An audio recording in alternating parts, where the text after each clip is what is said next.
คิดบ่ออกซอกบ่เห็นก็ลงมาไห้มานาคือเก่ามาเก็บผักกูดริมห้วยนี้เลยว่าสิเอาไปผัดหรือเอาไปต้มเอาไปทอดเฮ็ดเมนูใดกินเพื่อนๆมีคอมเมนต์ใดแนะนำมาแหน่มีเมนูใดในใจเนาะจะบอกแม่น้องนายแหน่เด้อจ้ะแม่น้องนายบ่ฮู้สิคิดว่าสิกิน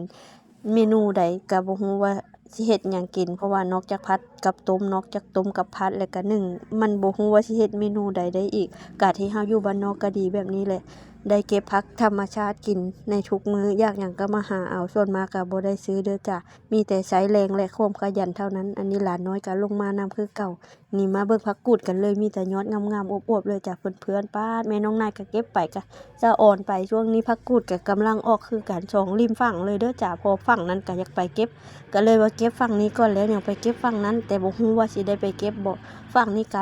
หลายเก็บไปเรื่อยๆเก็บไปก็จมไปโอ้ยอยากถ่ายคลิปวิดีโอดีแต่ยังคิดได้ว่าเก็บไปแล้วก็ถ่ายวิดีโอมื้อนึงไว้ให้เพื่อนๆได้เบิ่งบ่ซั้นน่ะโอ้ยคิดบ่ออกเก็บไปแล้วถ่ายแล้วบ่ได้ฮอดว่าอยากถ่ายวิดีโอเด้แต่ก็ถ่ายได้แค่มื้อเดียวมื้อนึงก็เก็บมื้อนึงก็ถ่ายกล้องก็สั่นยิกๆยักๆอยู่เพื่อนๆก็ทนเบิ่งแหน่เด้อจ้ะเห็นยอดผักกูดก็มีแต่ยอดงามๆว่าสิตั้งกล้องถ่ายก็ย้านโทรศัพท์มันตกน้ำเพราะขาตั้งกล้อง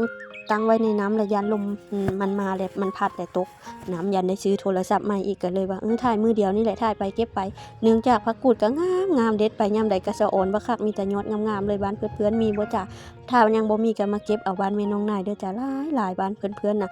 เขาเอิ้นหยังน้อส่วนบ้านแม่น้องนายเอิ้นว่าผักกูดแต่ละพื้นที่ก็อาจจะบ่เอิ้นคือกันเนาะจ้ะเพื่อนๆนี่ก็เก็บไปก็ต้มไปโอ้ยหิวข้าวเลยว่าเนื่องจากบ่ายโมงแล้วเพราะว่าพากันมาแต่หาอันอย่างอื่นเลยก็แวะลงมานี่เลยจ้ะก็เห็นยอดผักกูดก็เก็บเอาเลยหลานน้อยก็มานำเพิ่นก็หลานน้อยก็มานำคือเก่าอีกเช่นเคยเพราะว่าเพิ่นมักมาป่ามาดงแบบนี้อยู่แล้วปกติเพิ่นก็มาสวนยางนำเวลาเฮาไปไสเพิ่นก็ไปนะเพราะว่าเพิ่นเป็นคนมักไปอยู่แล้วปกติเพิ่นก็ไปกับแม่เพิ่น2คนอยู่แล้ว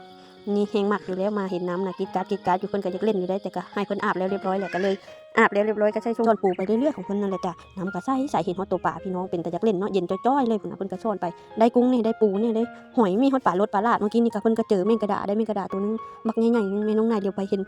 มันอยู่ในไต้ไม้เห็นเอี้ยนตัวบักใหญ่ๆนึงแต่ว่าบ่ได้เอาเด้อจ้ะเนื่องจากว่าเอี้ยนน่ะมันหลุดไปตอนแรกก็ว่าสิคุบเอาบัดนี้เอาขึ้นหลุดไปบัดนี้มาเหลียวเบิ่งอีกทีนึงปลาเอี้ยนตัวบักใหญ่ไม่รู้มันโดนอะไรกินมานี่แหละแล้วก็ตายเป็นตาเสียดายเด้อจ้ะเพื่อนๆบางคนเพิ่นก็ใส่เบ็ดเอาเนาะมันอยู่ตามห้วยนี่ปลาเอี้ยนใส่เบ็ดเอาปลาตัวบักใหญ่แต่ตัวที่แม่น้องนายเห็นน่ะตัวบักใหญ่อีหลีแม่น้องนายยังคิดว่าปลาตัวนี้ก็สิกำเอา